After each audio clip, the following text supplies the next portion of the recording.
Bueno, aquí nuevamente aparece el tema de el lema de educación sexual para decidir, anticonceptivos para no abortar y aborto legal para no morir. Mm, Vamos a hablar ahora un poquito sobre, ¿acuerdan ayer que hablábamos de los tipos de feminismos? Bueno, ah, ¿qué es el neoliberalismo sexual? El neoliberalismo sexual es una ideología neoliberal que tiene por objetivo convertir la vida en mercancía, o, es decir, los seres humanos, llegar hasta los seres humanos. Entonces, este neoliberalismo sexual, ¿qué busca? Bueno, busca convertir los cuerpos de las mujeres y el de los hombres en mercancía. Pero hablando en este sentido, hablar del neoliberalismo sexual trae consigo que el cuerpo de la mujer va a ser para difundir y reforzar la ideología neoliberal que ya existe. Un ejemplo de ¿y qué contiene? Tiene dos armas como muy fuertes lo que es el neoliberalismo sexual, porque habla de dos componentes que lo hacen fuerte. Es la teoría de la libre elección, que como que quizá puede jugar un poco con este empoderamiento del que se les habló el día lunes, porque se juega quizá con la mente de la mujer en decir que por el hecho de que tú ya eres una mujer libre, tú tienes el control sobre tu cuerpo y tú vas a elegir si quieres venderlo para estar bien o no. Y entonces bajo este mismo programa, esta misma idea, se llega al segundo elemento, que es el sexo consentido, este consentimiento de que, ok, mujer, tú que eliges, tienes el consentimiento de vender tu cuerpo. Así que es tu decisión hacerlo de consumo o no hacerlo. Un ejemplo de este es OnlyFans. OnlyFans es una plataforma que en tiempos de pandemia ha tomado mucho auge. ¿Qué pasa? Esta plataforma nace en 2016 y en un inicio no era orientado a contenido sexual. Era realmente para que famosos cobraran porque sus fans vieran algunas cosas, alguna entrevista, o a lo mejor les enseñaba su casa, su guardarropa, cosas de ese tipo. Pero ¿qué pasa? ¿Cuándo cambia la dinámica de OnlyFans? Cambia para 2018, ya que Leonid Radvinsky adquiere el 75% de OnlyFans. Este señor es dueño del sitio web de sexo en vivo, MyFreeCams. ¿Qué hace? Entonces cambia toda esta ideología que había en OnlyFans y la convierte en una plataforma para contenido adulto. ¿Por qué digo que es para contenido adulto? Porque una parte indispensable es que seas mayor de edad. Y de este tipo hay material sexual y también de otro, o sea, todavía sigue la idea de entre fans, ¿no? Esta que nace en 2016, pero aún así ya es más visible y es más conocida los contenidos sexuales. Y bueno, aquí hay unos datos importantes. ¿Por qué uno se registra quizá en OnlyFans? La suscripción va de los $4 a los $50. En promedio, y esto según datos de la plataforma, un creador de contenido de los básicos, de los que apenas están iniciando, puede ganar hasta $98 mensuales. ¿Esto qué es? 2,000 pesos mensuales para una persona que apenas está iniciando a crear este contenido. Que si bien sí considero que cualquiera tiene derecho sobre su cuerpo y decidir lo que quiere hacer con él, el neoliberalismo sexual es lo que nos ha llevado a esto, que es nuestra decisión consensuada a vender nuestro cuerpo. Y justamente son por las desigualdades económicas y laborales que sí las mujeres en este caso y en esta plataforma son las que tienen más participación en sentido de creadoras de contenido.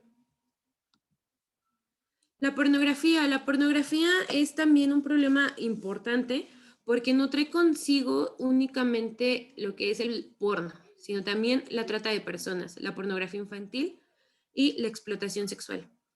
La pornografía, ¿qué es la pornografía? Es la filmación, fotografiado y exposición de manera explícita de relaciones sexuales. La pornografía no inició este siglo ni el pasado, este inicia desde la era victoriana, cuando empezaron las primeras fotografías o inclusive con retratos, aquí ya empezaba esta línea de la pornografía. Inclusive las primeras revistas eróticas se dan en Francia y para 1896 sale y se comercializa la primer película porno en 1896 que se llamó Le Coucher de la Magie. E igual es francesa y hablando de eso, pues bueno, se les comento que igual las primeras revistas eróticas fueron en Francia. Hablar de pornografía es hablar intrínsecamente de pornografía infantil. ¿Y qué pasa? Cada día son puestos en línea 269 sitios de pornografía infantil al día. El 20% de las búsquedas en Internet van orientadas a la pornografía. No pornografía infantil, pero sí a la pornografía en general. Las personas que se están involucradas o realizan pornografía, entre el 66 y 90% de estas mujeres dicen y cuentan que fueron abusadas sexualmente cuando eran niñas y un patrón repetitivo de abuso y de violación. ¿Cuáles son los países que en sus servidores de países tienen más pornografía infantil? El primer país es Holanda, con el 47% de pornografía infantil. Le sigue lo que es Eslovaquia, Rusia, con perdón, aquí me equivoqué en una cifra, de hecho también Estados Unidos es el que tiene el 11% de pornografía infantil, y Francia conserva este 6%. ¿Por qué, Porque el hecho de la pornografía puede también involucrar a problemas de otra índole, como son de seguridad? Lo es también porque se habla de trata de personas. ¿Qué es la trata de personas? Existe dos tipos de trata, que es la trata sexual y la trata laboral. La trata sexual es cuando una persona, en este caso una víctima, es forzada a un acto sexual comercial. La trata de blancas, las prostitutas que se les dice que tienen un padrote o una madrota. La trata laboral ocurre cuando las personas adquieren o secuestran o manipulan a otras personas para que sean víctimas de trata sexual. ¿Qué pasa entonces con la pornografía y el tráfico sexual y la trata de personas? Ok, como estudiando un poquito la oferta y la demanda, la pornografía genera demanda y el tráfico sexual es quien la inhibe. Tal es así que siendo la porno, también porque se ha educado o se cree que la pornografía es una fuente de educación sexual para nuestra generación. ¿Por qué? Porque se cosifica a la mujer y son situaciones extremas, probablemente en lo que se vea en porno como amateur o no sé, realmente de clasificaciones de porno no lo sé, lo desconozco. Pero, ¿qué pasa? ¿Qué pasa con la pornografía? Nos ha quizá dañado tanto la mente que probablemente sea la causa de este rechazo hacia una vida sexual para la mujer, donde ella se pueda desarrollar. Tal es así que el tráfico sexual, no va a eliminarse hasta que la demanda sea eliminada. Entonces, ¿cuál es la demanda? La pornografía. Si las personas dejan de consumir pornografía, la trata de personas, la trata de blancas y el tráfico sexual va a disminuir, porque claro, existe el tráfico de personas para pues venta de órganos, pero hablando precisamente de tráfico sexual, va a disminuir y es posible que hasta puede llegar a eliminarse si la pornografía se elimina. Tal es así que también tenemos que hablar de lo que es la prostitución, porque la prostitución puede arrojar quizá este tipo de ideas que trae el neoliberalismo sexual, porque muchas creen, o bueno, ha habido encuestas a mujeres que son prostitutas, donde solo el 5% de ellas afirman que es porque quieren, porque hay un consentimiento. Y el otro 95%, pues no, son obligadas porque no tienen oportunidades laborales o de crecimiento y tienen hijos o familiares que dependen de ellas. ¿Qué es la prostitución? Es una actividad a la que se dedica la persona que mantiene relaciones con otras a cambio de dinero. De hecho, el concepto de lo que es la prostitución no es reciente, este viene desde hace ya muchos años, e inclusive siglos. ¿Qué pasa en México y la prostitución en cuentas y con manzanitas y peras? En el INEGI existen más de 80,000 personas dedicadas a la prostitución. De estas 80,000, 90% son mujeres y niñas. El 10% corresponde a hombres y, por ejemplo, otras cifras son de la Coalición contra el Tráfico de Mujeres y Niñas en América Latina. ¿Qué dicen estas? Que de 500,000 mujeres y niñas explotadas en México, el 75% fueron ingresadas a la prostitución desde los 12 años de edad. Esto es una cifra alarmante porque están violando a niñas. Del mismo modo, la Oficina de Naciones Unidas contra la Droga y el Delito da una cifra, da un concepto que es muy fuerte, muy, muy fuerte, porque este dice que si por una víctima detectada, existen 20 que no están detectadas. Es decir, de estas 80,000 personas, por cada una hay otras 20 que no han sido detectadas por esta trata, por esta prostitución. Y otro de los puntos que lleva todo este neoliberalismo sexual es la socialización del cuerpo de las mujeres.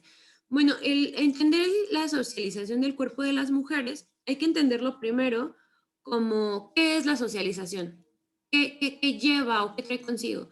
La socialización es en un inicio un proceso cultural, sociocultural, donde se aprenden y aprehenden las actitudes, comportamientos, pensamientos e ideologías que determinan cierta sociedad en conjunto, aunado a los mecanismos de controles sociales, como pueden ser formales e informales, tales como la iglesia, tales como las escuelas públicas, como tu familia, tus amigos, etc. La socialización se lleva a cabo cuando tú vas agarrando un poquito de esto, de esto, de esto, de esto y de esto, porque somos como una esponja y vamos absorbiendo. Entonces, al hablar de la socialización del cuerpo de las mujeres, ¿esta en qué recae precisamente? Nuevamente tenemos a los roles de género, tenemos a este prototipo de mujer perfecta. ¿Y qué pasa cuando no llegas? Los estereotipos. ¿Qué necesitas? Baja talla, necesitas piel blanca, tienes que ser alta, tienes que estar siempre joven, no seas arrogante, no hables fuerte, sé femenina. Hay un video que salió hace un año que les voy a enseñar. No se los mandé porque se los quería enseñar y espero que lo hayan visto. En realidad a mí me gusta mucho. Me gusta porque trae una concientización muy importante y habla precisamente de esto, de la socialización del cuerpo de la mujer, que si no es para el consumo masculino, pues bueno, todavía puede ser más difícil que te pongan como un... Be a lady, they said. Your skirt is too short. Your shirt is too low. Don't show so much skin. Cover up. Leave something to the imagination.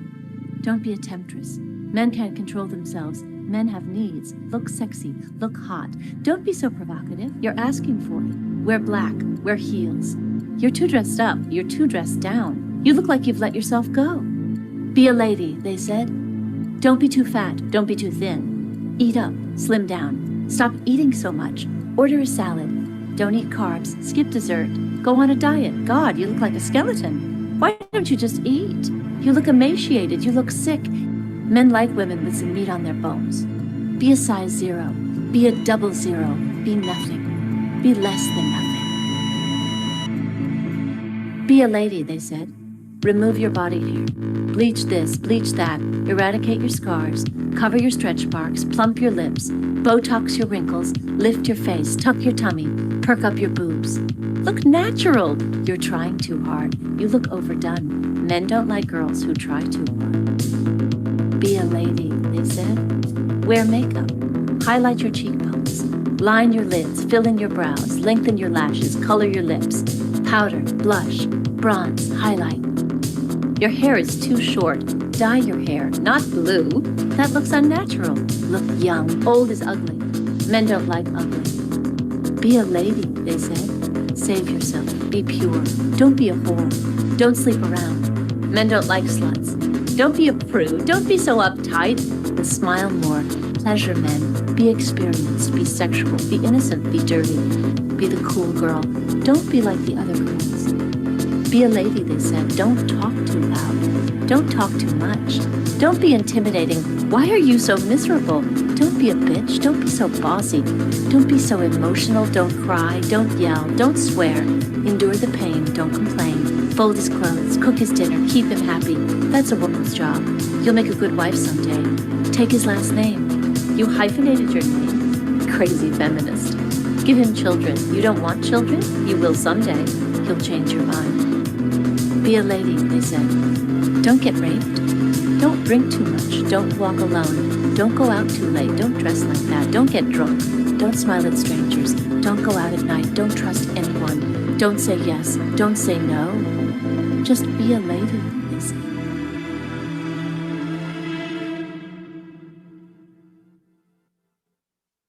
Porque, ¿qué lleva estas ideas? También llevamos a lo que es la sexualidad patriarcal. ¿Qué es este concepto? ¿Qué refiere este concepto? Quiere decir o plantea y quiere explicar que no hay una, bueno, la sexualidad normativa existente, que donde el hombre y la mujer en pleno siglo XXI estamos atados, puede llamarse, la sexualidad patriarcal precisamente es esto, es la idea de, o lo que conocemos hoy como sexualidad. Pero, ¿de qué hablamos? ¿De qué se trata? Es aquella relación sexual donde se reproducen los roles de género. Tiene dinámicas duales y del mismo modo son intrínsecas a lo que es el patriarcado. O también se puede conceder un pleno protagonismo de la relación sexual. ¿En qué se basa este protagonismo? Bueno, tiene dos. Uno puede darse de forma activa. Esta forma activa es cuando el hombre exige y da sexo falocéntrico. ¿Y qué pasa? El hombre está centrado únicamente en su placer y gozo, olvidando que también está teniendo una relación, está teniendo sexo con una mujer que también merece sentir, pues, placer y gozo. ¿Qué pasa y en dónde está el otro protagonismo? En la forma pasiva. Aquí, ¿qué se busca o qué es lo que pasa? Es cuando el hombre da placer a la mujer. Este espacio para que la mujer sienta lo hace sentir dominado, bueno, más bien dominante. ¿Por qué? Porque él busca un reconocimiento por ceder el protagonismo que ya tenía intrínseco. Tal es así que este tipo de situaciones van veladas a qué idea, a que la mujer no puede llegar a un orgasmo, o cuando llega a un orgasmo no es por ella, sino es por su pareja sexual. Y este tipo de sexualidad probablemente no tenga como algún mal, pero ¿qué pasa o en qué desencadena? En este binarismo sexual.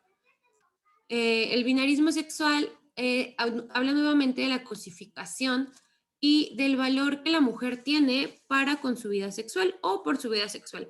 Tenemos aquí 4 grandes puntos o 4 clasificaciones que el binarismo sexual arroja, que es la puta, la santa, la amante y la madre. ¿Y en qué consiste cada una? La puta es la mujer activa, es la mujer con quien tiene vida sexual activa, con quien ella quiere y se conoce y sabe lo que le gusta. Por otro lado, y quizá como en el antagónico de la puta, tenemos a la santa. La santa, ¿quién es? Es la mujer sumisa, es la que espera que el macho haga el trabajo, digámoslo así, donde ella no sabe lo que le gusta, ella no desea tener o conocer su líbido. Y por otro lado también tenemos al amante, una mujer lo bastante sexualmente atractiva, pero con quien tu hombre o nunca podrás verla en otro papel que no sea como nada más un papel sexual, pero la quieres, pero no puedes estar con ella. Por otro lado, tenemos a la madre. ¿Qué pasa? Es la mujer protectora, la mujer, la perfecta esposa, con quien sí puedes formar una relación sexoafectiva. Estas clasificaciones se dan precisamente por el binarismo sexual existente e imperante por la sexualidad patriarcal, que hablándolo así y siguiendo un orden, es la sexualidad narrativa de la sexualidad que existe e impera hoy en día. ¿Cuál es el problema? El problema es que los hombres tienen y crean un dominio sobre la mujer, inclusive en las relaciones sexuales. ¿Y qué puede llegar a suceder? Pueden haber abusos sexuales, puede haber violaciones, violencia digital. ¿La violencia digital qué es? Bueno, ¿sabes qué? Te grabé cuando estábamos teniendo sexo y lo subí a internet. Eso es violencia digital y ya se están haciendo y creando e innovando mecanismos para la protección de estos, tanto para el hombre como para la mujer. Del mismo modo, crea y socializa a la mujer para que tenga miedo a desarrollar su libertad sexual.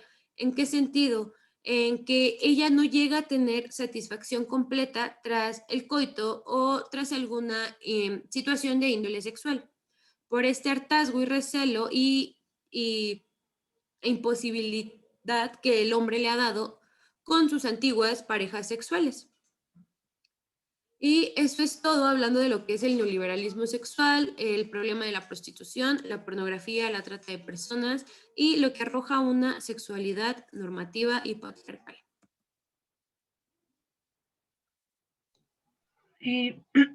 Bueno, ahora toca el tema de violencia contra la mujer. En la primera sesión, no, en la segunda, hablábamos de Mary Wollstonecraft. Esta mujer decía que esta desigualdad entre hombres y mujeres no era de manera natural, sino de una manera estructural. Es decir, que la misma sociedad iba creando este tipo de desigualdades con los estereotipos y los roles de género.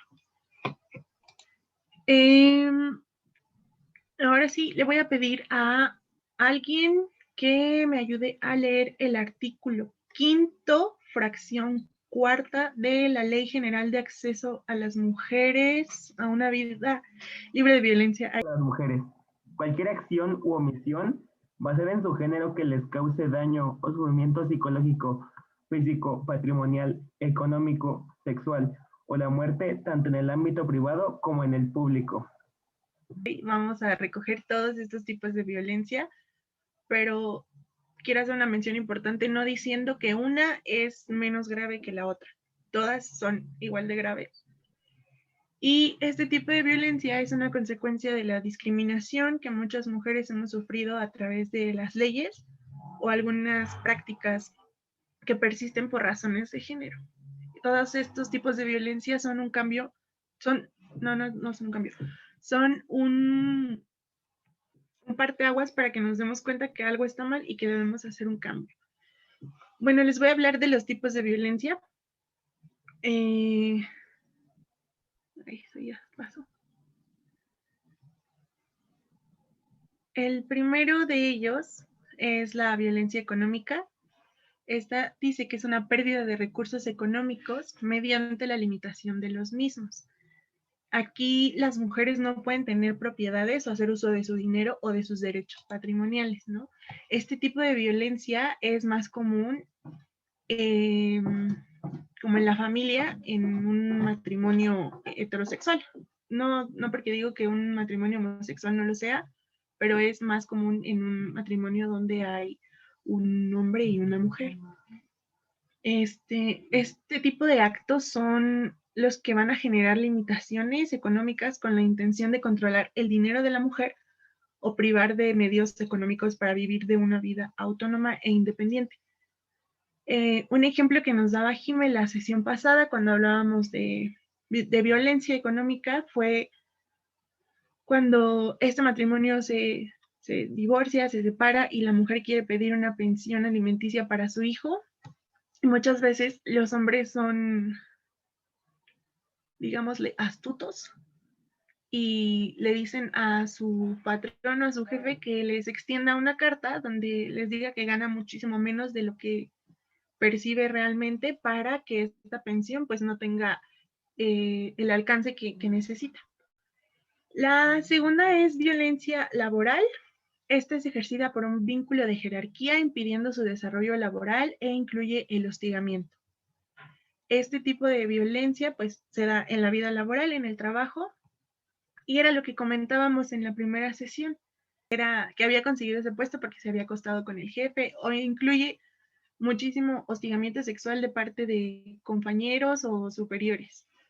El tercero es la violencia docente. Este se ejercita en espacios escolares, puede ser entre mismos alumnos o entre alumnos y docentes, sobre docentes a alumnos, sobre personas que trabajan en el ámbito administrativo. La violencia institucional es los funcionarios o las mismas instituciones impiden el acceso a la vida pública. La primera sesión, Jimena hablaba de los techos de cristal y cómo es que las mujeres no tienen las medidas o los medios necesarios para llegar a un puesto alto en cuanto a liderazgo. Y eso hace referencia a la violencia institucional. La siguiente diapositiva vemos la violencia psicológica, que es cualquier acto u omisión que dañe la estabilidad psicológica. Esta puede darse en diferentes contextos, puede ser dentro del vínculo familiar, en la casa o con la pareja. Este tipo de violencia consiste en tener acciones que nos degraden a nosotros como personas o que traten de controlar nuestras acciones o nuestras decisiones. También este tipo de violencia se caracteriza por manifestar como una restricción, una humillación, manipulación, aislamiento, que nos va a producir daños emocionales y también nos va a perjudicar en nuestro desarrollo personal y puede traer como consecuencia problemas emocionales muy graves. Este tipo de violencia, la violencia psicológica, yo considero que abre la puerta hacia otros dos tipos de violencia, que es la violencia física y la violencia sexual. Siguiendo con la línea, la violencia física nos vamos a encontrar que es cualquier acto que inflinja daño no accidental que afecte a la integridad de la persona. Este puede ser cualquier acción que provoque este daño o un sufrimiento físico y afecte nuestra integridad. Este tipo de violencia va desde empujoncitos hasta te jalo, jalar el cabello, algo que afecte nuestra persona física. La violencia simbólica es aquella que recoge estereotipos, mensajes, valores que transmiten y favorecen el hecho de esta desigualdad. Este tipo de violencia es muy difícil de erradicar porque está anclado en nuestra colectividad y la fortalecemos cuando en la sesión primera hablábamos de sexismos. Este tipo de sexismos ayuda a que esta violencia simbólica se vea más interiorizada. También esta violencia nos ayuda a detectar el sometimiento de las mujeres con el amor romántico. Todos hemos visto películas de Disney, creo, y siempre vemos el final. Encontró a un hombre y se casaron y vivieron felices para siempre. Bien, ahí no la mencioné, pero quiero mencionar la violencia obstétrica. Este tipo de violencia es el que hace referencia a la violencia que sufren las mujeres en el embarazo o en labor de parto por medio de médicos profesionales y el equipo de enfermeras. Esto va desde la violencia física hasta una violencia verbal. Y no solo eso, también en México se han encontrado que han realizado cesáreas sin autorización. Les voy a leer los datos. Bueno, en México, de las 3.7 millones de mujeres a las que se les practicó este procedimiento quirúrgico, las cesáreas injustificadas, el 10.3% no fue informada de la razón y al 9.7% no le pidieron una autorización para realizarla. También les quiero citar dos testimonios de violencia obstétrica. El primero nos dice: pregunté por la causa de la muerte de mi bebé, pero no quisieron darme ninguna explicación. Recuerdo vagamente que me dio una hoja de papel para firmar y tomó mi mano para poner mi huella digital sin ninguna explicación. O el segundo testimonio: si estamos aquí es solo porque no tenemos dinero. Estos testimonios son de mujeres que han acudido a centros de seguridad social. La octava es la violencia sexual. Este se va a entender como cualquier acto que degrade el cuerpo de la víctima y atente contra la integridad y libertad sexual. Esta es una acción que puede ser una amenaza o que viola el derecho de una mujer a decidir sobre su sexualidad y abarca desde una forma de contacto sexual. Jimena más adelante les va a hablar y les va a hacer la puntualización de el abuso sexual y la diferencia con la violación. Pero bueno, la violencia sexual no se limita a forzar a una persona contra su voluntad para que mantenga relaciones sexuales, sino que va desde cualquier tipo de acoso, explotación, abuso, intimidación.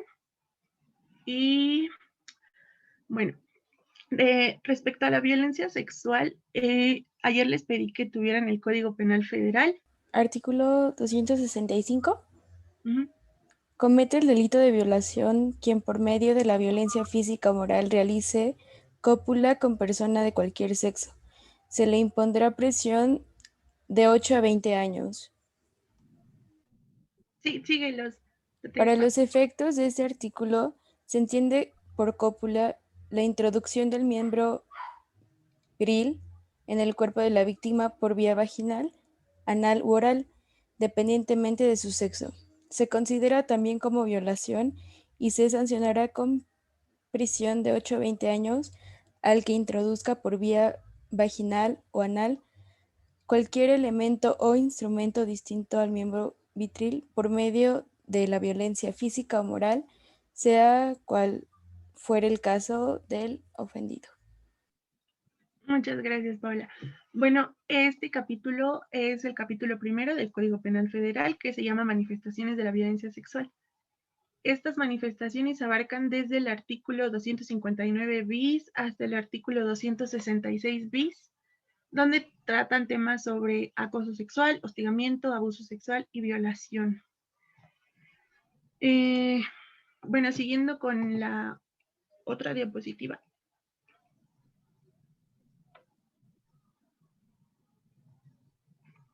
Ay, creo que no está aquí.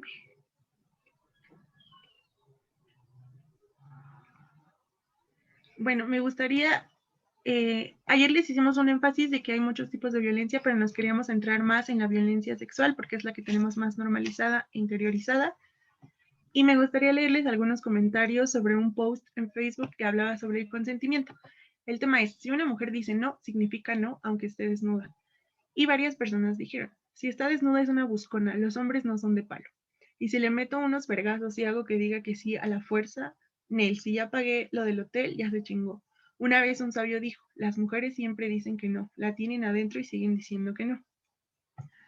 El segundo tema de el post sobre consentimiento es el que dice, si una mujer dice no, significa no, aunque le hayas invitado a un trago. Y el comentario es, por eso hay que dejarlas que ellas se embriaguen solitas y ya cuando estén bien briagas ya no pueden decir que no. Las violas, esas mamadas que. El tercer tema es, si una mujer dice no, significa que no, aunque ésta se vista provocativa. Y una persona comenta, la que muestra mucha carne es por algo, y no todos los hombres son tan puercos para violar cualquier cerda feminazi. O sea, que después de que ya hayas logrado por cuenta propia que ella se desnude, que ya van a contemplar el acto, ella diga que no, ella diga no, que calienta huevos. Para más, supongo que esa es una abreviación de hija de puta.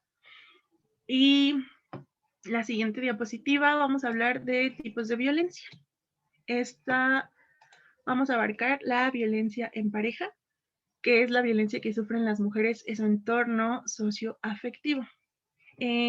También la sesión de la primera, Jimena nos habló de este círculo de la violencia. Este círculo fue hecho por una psicóloga de Estados Unidos llamada Leonora Walker y realizó este círculo. Lo voy a explicar, aunque Jimena ya lo había explicado muy bien la sesión pasada. Y nos encontramos en la primera fase que se llama detención o fase de acumulación de tensión. En esta fase nos vamos a encontrar con un tipo de violencia verbal. También nos podemos encontrar con un tipo de violencia que, digamos, se podría catalogar como leve o menos agresiva. Esta puede contemplar hasta cuestionarte cómo hablas, puede haber gritos y amenazas, empujoncitos. y por eso se llama acumulación de tensión. La segunda fase es de agresión o la fase del episodio agudo. En esta segunda etapa llega el momento de la agresión. Todo lo que te dijo en la primera lo va a materializar en la segunda. Y van a tomar algunas actitudes como, es que mira cómo te vistes, ve cómo te queda esa falda, está muy corta, no salgas así. Y también en esta fase puede haber golpes. La tercera fase es la luna de miel o de la reconciliación. En esta fase, tu agresor te va a decir que se siente muy arrepentido de lo que hizo, que va a ser la última vez que lo va a hacer, que ya va a cambiar, y te puede llevar como regalitos así para que pues para que veas que tiene esas intenciones de como llevarlas bien, para que le des una última oportunidad. Y generalmente esta fase es muy, muy fea porque algunas veces algunas mujeres que han sido agredidas se sienten que ellas fueron las que provocaron todas las agresiones.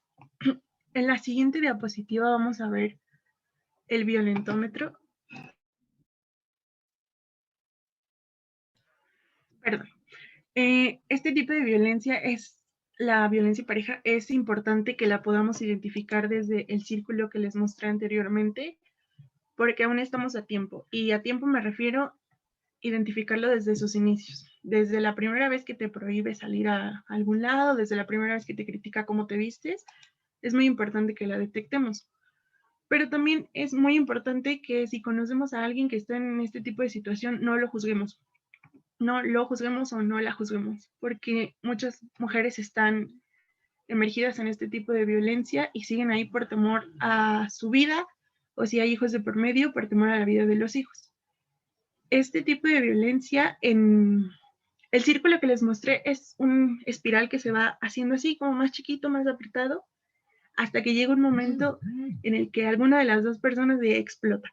O tu agresor te mata, o tú matas al agresor y estás en la cárcel por homicidio, o tus hijos agarran un odio contra tu agresor y lo matan. La siguiente diapositiva vamos a hablar de la violencia feminicida. Esta es la forma más extrema de la violencia contra las mujeres. Es un producto de una violación de derechos humanos en el ámbito público y también en el ámbito privado, que esta violencia es conformada por conductas misóginas que suelen llevar a la impunidad social, y esto puede culminar en homicidios o feminicidios.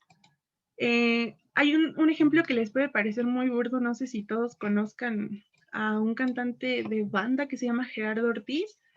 Él tiene un video de una canción, no sé cómo se llama la canción, algo sobre fuiste mía o eras mía, algo así. En este video nos muestra al principio cómo está él y su pareja, quiero creer, y su novia es muy guapa, muy bonita y todo. Después se van, bueno, el sujeto se va y cuando regresa a la casa se encuentra a su pareja y al amante de la chica. Lo que hace es que los mata. Mata a ambos, pero los mata en situaciones diferentes. Al amante le dispara en la cabeza y ya.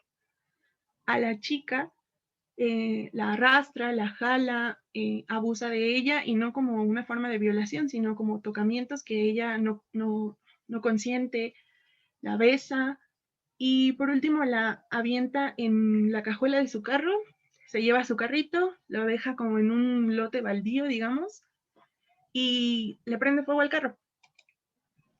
Este video me hizo darme cuenta que de verdad tenemos como muy interiorizado esto, y erróneamente se le suele llamar como un crimen pasional.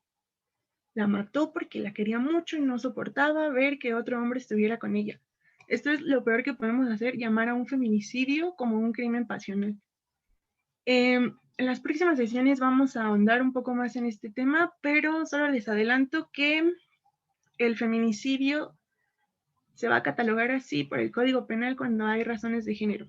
Estas son 7 y las vamos a ver más adelante. Yo con esto ya termino para que también no nos pasemos de tiempo. Bueno, Las cifras sobre la violencia contra la mujer en el año pasado, según el secretario ejecutivo del Sistema de Seguridad Pública, recordemos que el año pasado estuvimos en un confinamiento desde marzo hasta nuestros días, pero al principios de la pandemia, al 911 empezó a recibir un montón de llamadas por violencia, a lo que nuestro presidente dijo que no era cierto. Pero bueno, en solo este lapso del año pasado se cometieron 33.240 delitos, 58% de ellos fueron lesiones dolosas en contra de la mujer, 16% de lesiones culposas y 3% sobre delitos que atentaron contra la vida. Ya, con esto ahora sí termino.